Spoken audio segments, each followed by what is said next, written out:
Yo, yo, yo, yo, this is Chris Blair. How you guys doing?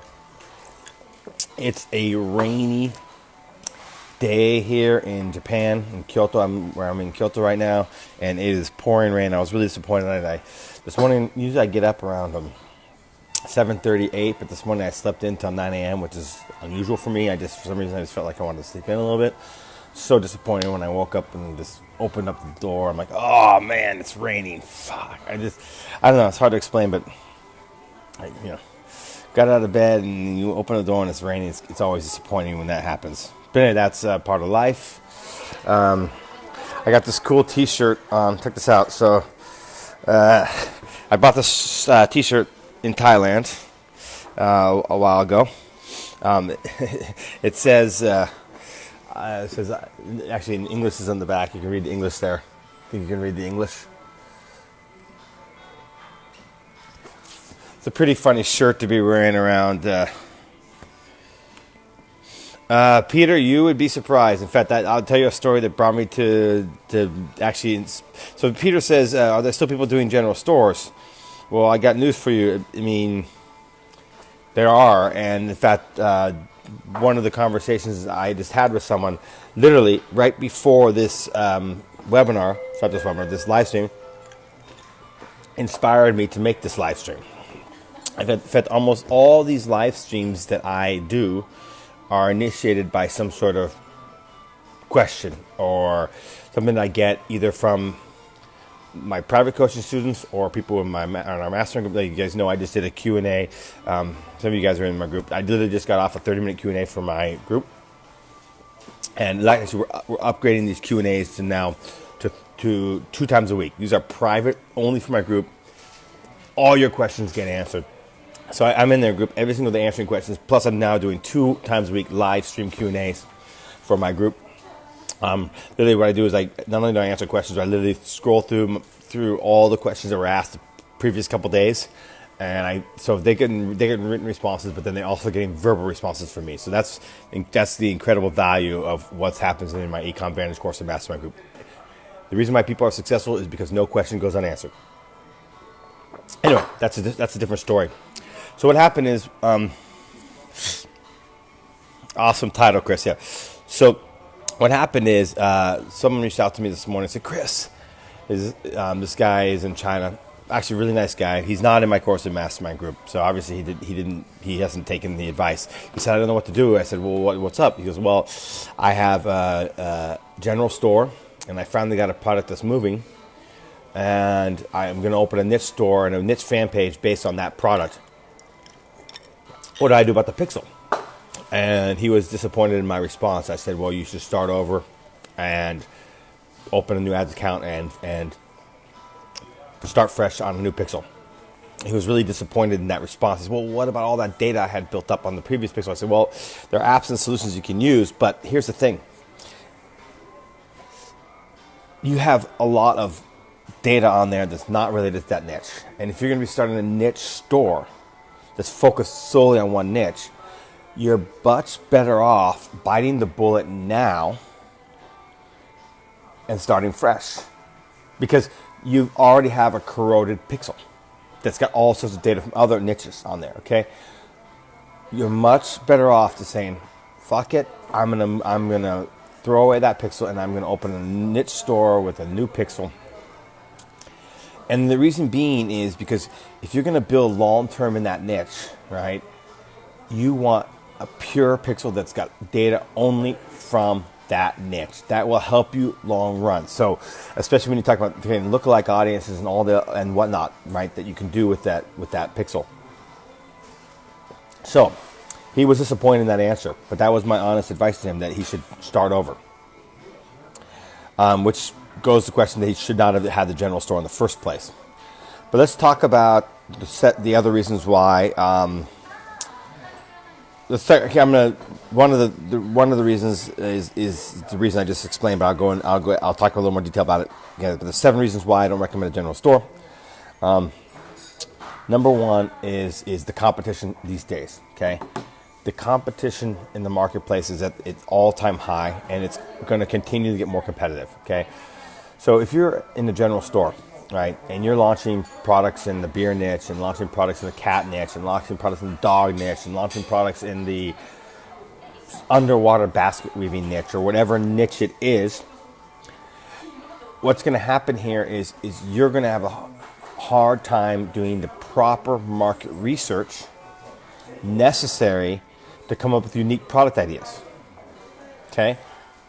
Because these days, the competition is hard, and people have seen the same stuff over and over again. They've seen these t-shirts with the slogan. They've seen a lot of the same stuff. They've seen a lot of the same dropship products from China, because a ton of dropshippers selling the exact same stuff, right? There's a lot of Me Too stores, okay?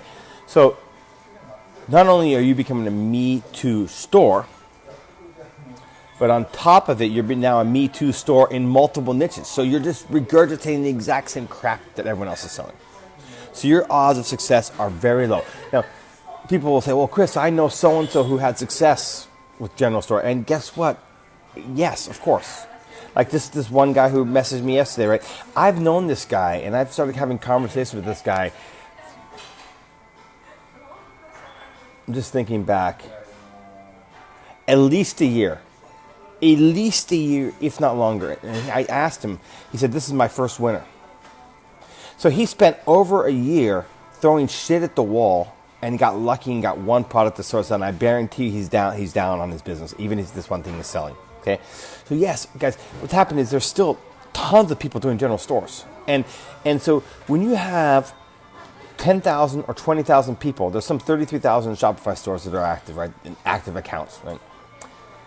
And say, unfortunately, it's unbelievable, but more than half of them are general stores. Okay, so let's assume that we'll just call it 15,000 general stores, and let's just say they're all doing one product a day. You've got 15,000 people throwing one product a day, throwing shit at the wall to see if something will stick. Okay, and many of those people will be doing 2 or 3. Some of these shippers courses teach launch 10 products a day. So maybe you got 20,000 products just being thrown at the, literally people doing what I call blindfolded darts, covering their eyes with a blindfold and just throwing that. Well, of course, when there's 20,000 darts being thrown a day, 1 or 2 people is going to get lucky. But it's just luck. It's just plain luck. It's not systematic. They haven't really researched and understood their niche well enough, because they don't have a niche. They're playing in multiple niches. So it's very hard to be systematic and get to know your niche and be competitive, right?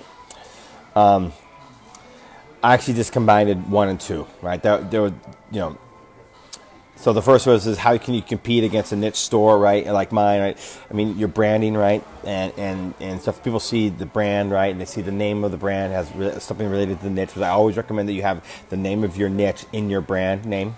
So, and the fan page has got the brand name on it, what's related to your niche. So you've been looking at me. That's number 1. Number 2 is something I just mentioned is the fact that you get lucky on your products. You're not systematically researching, truly knowing your niche. Number 3 is the Facebook pixel, right? It gets corroded, right? It doesn't have all the right data. Now there is apps to solve that, but since I don't even recommend that you do a general store, I'm not even talk about the app solution. Okay, there is one app in the marketplace that actually will allow you to have multiple images under one pixel. But since I strongly disagree with the approach for numerous reasons beyond the pixel is just one asset, I'm just not even going to mention the app. Okay, but then the other thing is the websites. This website setup, right?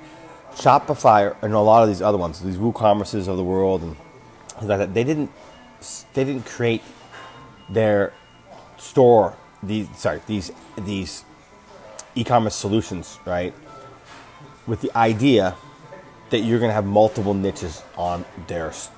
The themes and the way they're created are not meant. They don't interact well, right? It just doesn't flow well, right? The related items doesn't work, and the way you set up your collections doesn't work well.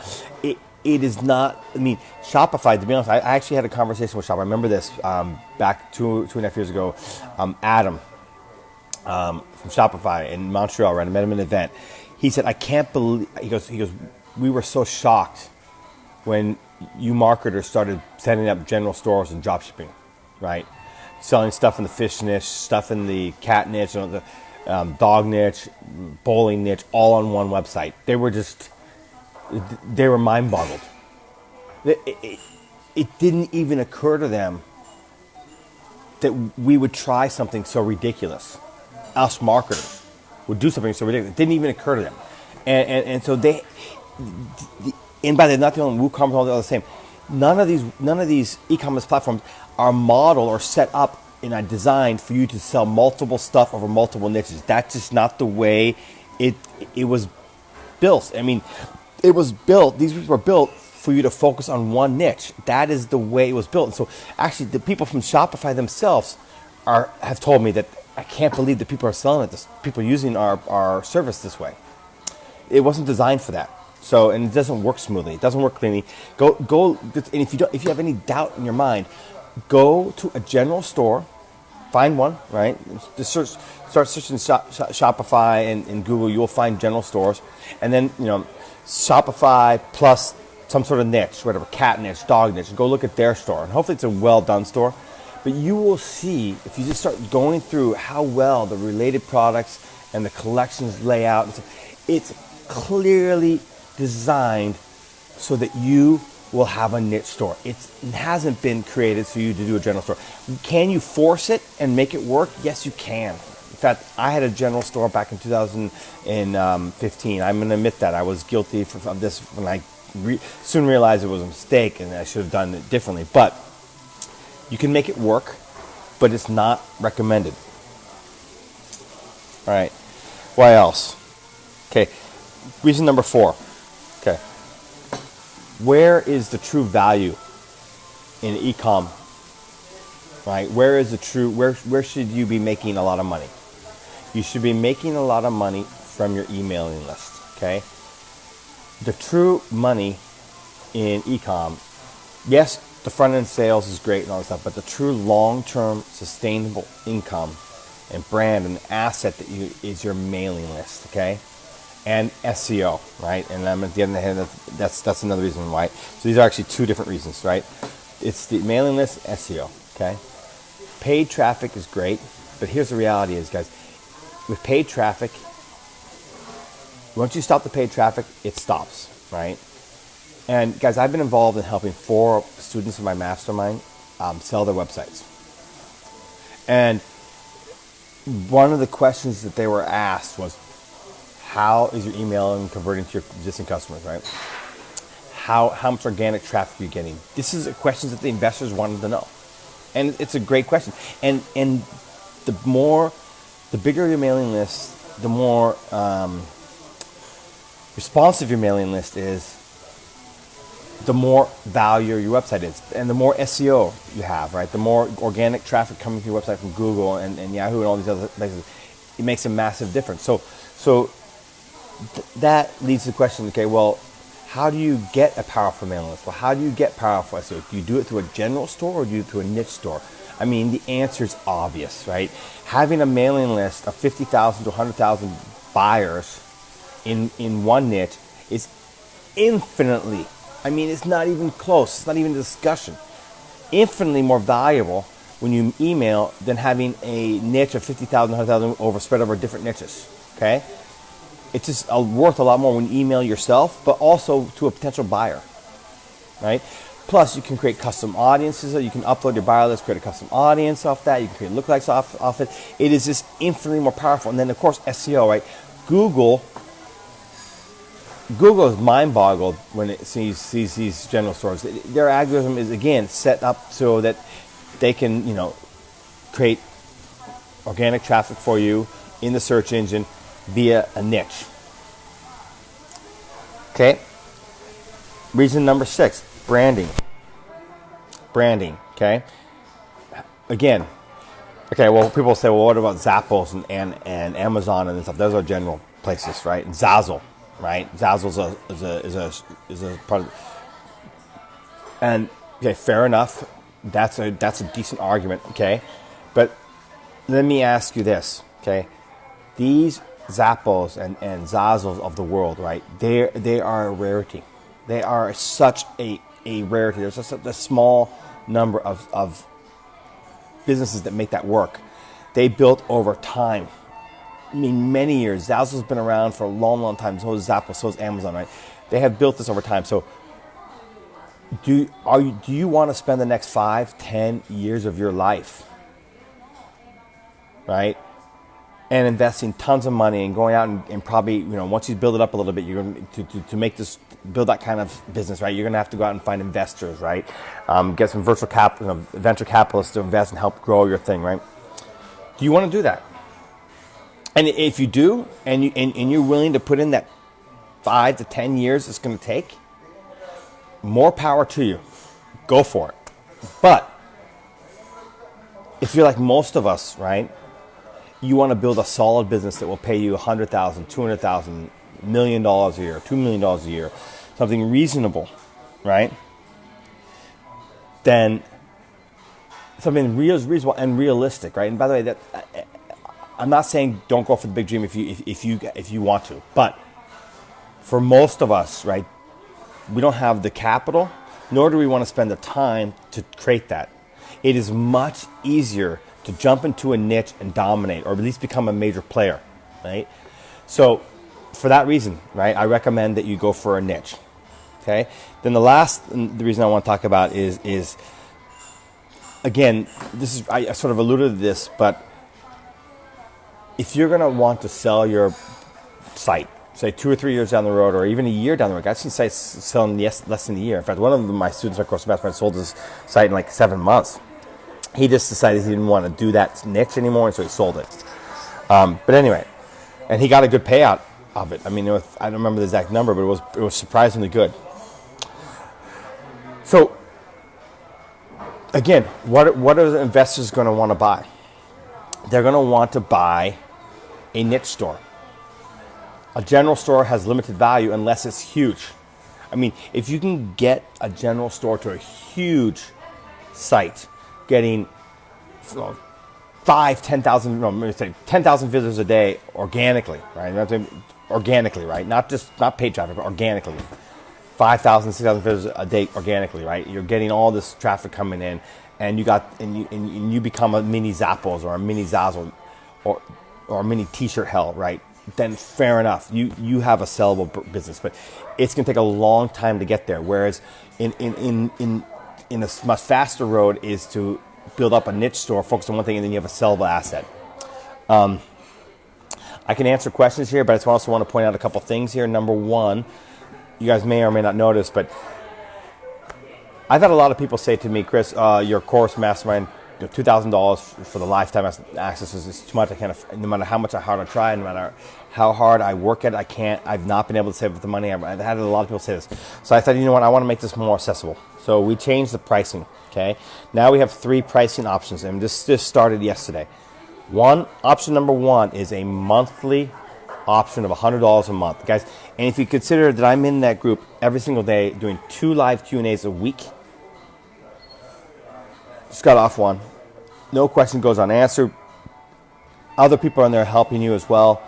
$100 a month for the kind of support you get is dirt cheap. But anyway, that's one option, right? And plus you get all the content and everything else. And guys, that's the key to success. That's why one of the reasons my students are successful. People always ask me, Chris, why are your students so much more successful than everything else? Is because when you join my course in Mastermind, you're not just getting the course, you're getting my ongoing support, and that is massive. It makes all the difference, guys. It's the reason why I keep turning out winning student after winning students after winning students. I am there for you, okay? So you can get it for $100 a month, or we have an annual option now for $1,000, rebuild annually, or we decided when we'd offer these lower end packages, we decided to raise the lifetime access. So lifetime is now $2,500. If you're interested in that, go ahead and go to ecomvantage.com/VIP. I'll put the link in the thread. ecomvantage.com/VIP. I should probably get off because tons of people are coming to this restaurant. I'm really shocked. It was quiet here, like 30 when I first started this live stream. I'll answer Mark's question here. Last but not least, I also want you guys to know that I can take on one long-term private coaching student at this time. So if you're interested in that, private message me. If you have any questions about Ecom Vantage, you can private message me as well. Let's go ahead and answer Mark's question.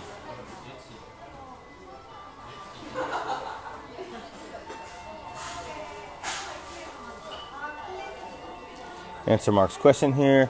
if you're running POD, you can't run shoes, for example, with multiple niche designs and still be considered niche store shoes only? Yes, you can. And that's an approach I've seen work. So his idea is you pick a product type and you focus solely on that product type. Yes, I've seen that work as well. That can work.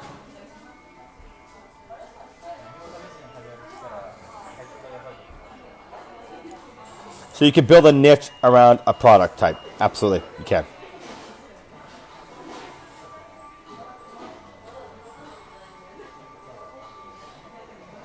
Okay, any other questions?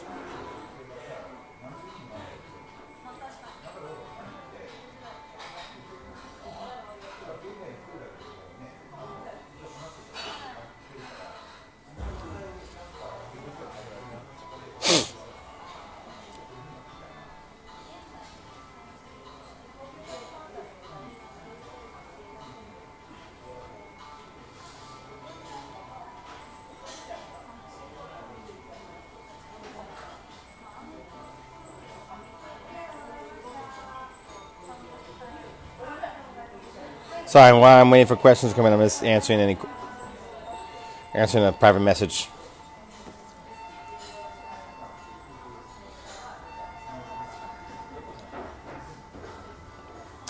All right, doesn't appear to be any more questions. Okay, we'll see you guys in the next live stream. Cheers.